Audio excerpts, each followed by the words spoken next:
आप देख रहे हैं दैनिक लोकफन न्यूज, बेबाक आवाज, खास खबरों के साथ।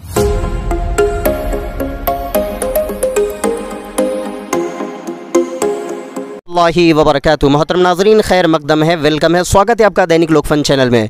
नाजरीन, आज 17 दिसंबर 2021 है और मैं महाराष्ट्र के औरंगाबाद ज़िले के सिल्लोड शहर के वार्ड क्रमांक 12 में हूँ। और नाजरीन, यहाँ पर आने का मकसद मेरा यह है कि इस वार्ड का पोट निवडणुक है और पोट निवडणुक किस लिए किया जाता है ये भी आप जानते हैं। तो इस वार्ड से इमाम पार्टी से शेख मुख्तार उर्फ बबलू, इनके मिसेस इस वार्ड से खड़े हुए हैं। तो नाजरीन, हम जानते हैं कि जैसे बहुत सारे मुद्दे लेकर इस वार्ड से कई पार्टियों के कैंडिडेट लड़ रहे हैं, तो यहाँ पर इमाम पार्टी का क्या ख़ास मुद्दा रहेगा, इसलिए कि बैरिस्टर असदुद्दीन ओवैसी, अकबर ओवैसी और ख़ासदार इम्तियाज़ जलील को ख़ास मुद्दों पर आवाज़ उठाते हुए देखा है। तो आइए अब यहाँ पर भी हम जानते हैं शेख मुख्तार उर्फ बबलू से कि यहाँ पर इनके क्या ख़ास मुद्दे हैं जिसके तहत वो इलेक्शन लड़ रहे हैं। देखिए, सबसे पहले तो मैं 12 नंबर के वार्ड के सभी हमारे वोटरों से और जनता से अपील करना चाहूँगा कि हमारी निशानी है ब्याट, जो 7 नंबर का बटन है, इसको 21 तारीख को के दिन जो जब वोट करने जाएंगे तो ब्याट के सामने का बटन दबा के इतना दबाए कि बटन घस जाए और इमाम पक्ष के उम्मीदवार आसमा शेख मुख्तार को कामयाब करे। और रही बात मुद्दों की, तो यहाँ पर जो है तो हमारे इस वार्ड में ये आपको सबसे पहले तो ये बता दूँ कि ये सिल्लोड शहर का सबसे पुरानी गली है, सबसे पुराना वार्ड है, इसलिए जो है तो यहाँ पर जो तो काफ़ी समस्याएं है। जैसे कि हमने देखा है कि यहाँ पर जो नालियाँ बनी हुई है वो ऐसी बनी हुई है कि उल्टा लोगों के घरों में वापस पानी जाता है। नालियाँ इतनी खोल बनी हुई है कि उसके अंदर आधा आदमी चल जाता है। जिस तरीके से यहाँ रोड बनाए गए हैं वो पूरे जो है तो कुछ ही सालों में उखड़ गए हैं। जिस तरीके से यहाँ पर नालियों के और गंदगी की वजह से इतने मच्छर होते हैं कि यहाँ के लोगों को जो है तो रहना दुश्वार हो जाता है। मच्छर की फवारनी का नगर पालिका का खर्चा तो बराबर उठाती है, लेकिन साल में कभी कभार एक आधे बार मच्छर फवारनी होती है और उसके बाद जो है तो मच्छर फवारनी नहीं होती है। इस तरीके की बहुत सी समस्या है, जिसमें से सबसे बड़ी समस्या यह है कि यहाँ पर जो है तो नगर पालिका की तरफ से कोई स्कूल नहीं खोला गया, नगर पालिका की तरफ से कोई दवाखाना नहीं खोला गया। और जब बात होती है विकास की, तो यहाँ के जो विकास महापुरुष विकास की बात करते हैं, तो मैं उनका आपको विकास भी बता देता हूँ कि यहाँ पर इसी वार्ड में गणेश कॉलोनी में एक दवाखाना है जो काफ़ी 10-12 साल पहले से उसका जो है तो उद्घाटन हुआ है, लेकिन उद्घाटन होने के बाद भी आज भी जो है तो जनता के जो है तो इस्तेमाल में नहीं आया, जनता के लोगों के जो है अवाम के जो है तो इस्तेमाल में नहीं आया। वो दवाखाना आज भी जो है तो धूल खाते हुए पड़ा हुआ है, क्योंकि वो नगर पालिका की तरफ से दवाखाना तो खुला था, लेकिन वहाँ कभी जो है तो हम ऑब्जेक्शन उठाते तो वहाँ कभी स्कूल बन जाता है तो कभी दवाखाना बन जाता है। उस तरीके की जो है तो मैंने दूसरी बात आपको कहा कि यहाँ पर जो है तो स्कूल होना चाहिए। आप बोलेंगे यहाँ पर स्कूल तो है, लेकिन ये स्कूल तो उनके खुद के है, इससे उनको फ़ायदा है, इसलिए उनके खुद की संस्था के स्कूल चलते हैं। लेकिन नगर पालिका के तहत जब हम टैक्स भरते हैं तो कोई भी शख्स ने देख लेना चाहिए कि उसके ऊपर हमसे नगर पालिका शिक्षण कर बोल के पैसा लेती है, लेकिन शिक्षण कर बोल के पैसा लेने के बाद भी नगर पालिका जो है तो लोगों को यहाँ पर स्कूल नहीं खोलती। जबकि अभी जेडपी से एक ये भी आया जीआर कि नगर पालिका के ज़रिए से जो तो उर्दू स्कूल भी खोले जा सकते हैं, वो भी।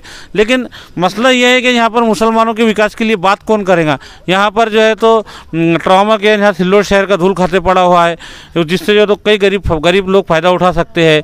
यहाँ पर जो है तो आप देखेंगे कि स्लाइडर हाउस नहीं है, यहाँ पर कब्रिस्तान तक के यहाँ के लोगों को ज़मीन खरीद के बनाना पड़ता है। इस तरीके के यहाँ पर जो तो मुसलमानों का हाल है। यहाँ का हमारी ईदगाह जो है तो वो भी हमारे मुस्लिम भाइयों के पैसे से खरीद के बनाई गई। नगर पालिका की तरफ से मुस्लिम समाज के लिए कोई सुविधा नहीं दी जाती है, लेकिन मुस्लिम समाज का वोट बराबर लिया जाता है। तो इसीलिए हमारा बुनियादी मकसद ये है, बेसिक मकसद ये है कि जो है तो हमारे समाज के साथ इंसाफ किया जाए। जिस तरीके से यहाँ आप जो है तो दूसरे समाजों के साथ इंसाफ करते, जिस तरीके से सिद्धेश्वर और महाराज धोत्रा के लिए फंड लाया जाता है, वाकी के लिए फंड लाया जाता है, मुंडेश्वर महाराज के लिए फंड लाया जाता है, उस तरीके से कब्रिस्तान के लिए भी आप फंड ला सकते हैं। उसी तरीके से आप जो है तो उर्दू स्कूल खुलवा सकते हैं, स्लाइडर उसके स्लाइडर हाउस बना सकते हैं। और मुद्दे ये है कि यहाँ पर शादी खाना भी नहीं है। एक शादी खाना है और दूसरा जो तो जहाँ शादी खाने बनाना है वहाँ पर सांस्कृतिक भवन बने हुए। फिर उसके बाद आप देखेंगे कि हमारे यहाँ पर बच्चों को खेलने के लिए ग्राउंड नहीं है। आप देखेंगे कि यहाँ पर गार्डन है। सिल्लोड शहर इतना बड़ा शहर होने के बाद, इतना करोड़ों रुपए यहाँ पर विकास की निधि लाने के बाद एक गार्डन नहीं है यहाँ पर। तो अगर आप जो तो मजलिस इत्तेहादुल मुस्लिमीन को वोट देते हैं, हमको ब्याट के ऊपर अगर वोट देते हैं, तो इंशाल्लाह अगर हम चुन के आएंगे तो यहाँ पर ये सुविधाएं हम जो है तो खुद नगर पालिका में जाकर और जो तो इसके लिए लड़ेंगे और आपको जो तो आपका हक दिलाएंगे। और हमारा यही है कि हम जो है तो मुसलमानों के और सभी गरीब और दलित, पिछड़े दलित सभी लोगों के लिए जो है तो लड़कर जो तो उनको हक दिलाने की हमारी कोशिश रहेगी। नाज़रीन, यहाँ पर एमएम पार्टी की तरफ से जो मुद्दे के तहत एमएम पार्टी लड़ रही है इलेक्शन, तो आपके कानों के हवाले भी वो तमाम बातें आई है। तो अब नाज़रीन हमें ये समझना है कि कौन से मुद्दे हमारे फ्यूचर में हमारे बच्चों के काम आने वाले हैं, तो उस मुद्दों के तहत हम उनको जिता कर लाने की कोशिश करें।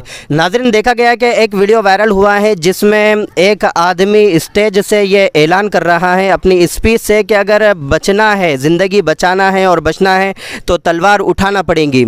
उसी तरह से बैरिस्टर असदुद्दीन ओवैसी को भी देखा गया कि वो स्टेज पर से ये ऐलान कर रहे हैं कि अगर हमें बचना है और हमारी ज़िंदगी बचाना है तो पेन को अपने जेब से निकाल कर बता रहे हैं कि हमें इसको चलाना सीखना होगा। तो नाज़रीन, ख़ास लोग जो होते हैं उनके ख़ास मुद्दे होते हैं। तो यहाँ पर भी हमने देखा है कि एमआईएम पार्टी से शेख मुख्तार की मिसेज जो इलेक्शन लड़ रही है, तो नाज़रीन इनका भी एक ख़ास मुद्दा है। बहुत सारे जो मुद्दे उन्होंने यहाँ पर गिनवाए हैं वो मुद्दे तकरीबन 10 से 15 मुद्दे हैं। तो नाज़रीन हमें चाहिए कि हम हमारी सूझबूझ रखते हुए हम इलेक्शन में उसी कैंडिडेट को जिताएं जो ख़ास मुद्दों के तहत इलेक्शन लड़ रहा है। नाज़रीन, जिन साथियों ने दैनिक लोकफन चैनल को सब्सक्राइब नहीं किया है वो सब्सक्राइब कर ले ताकि रोज़ की खबरें आप तक फ़ौरन पहुँचती रहें।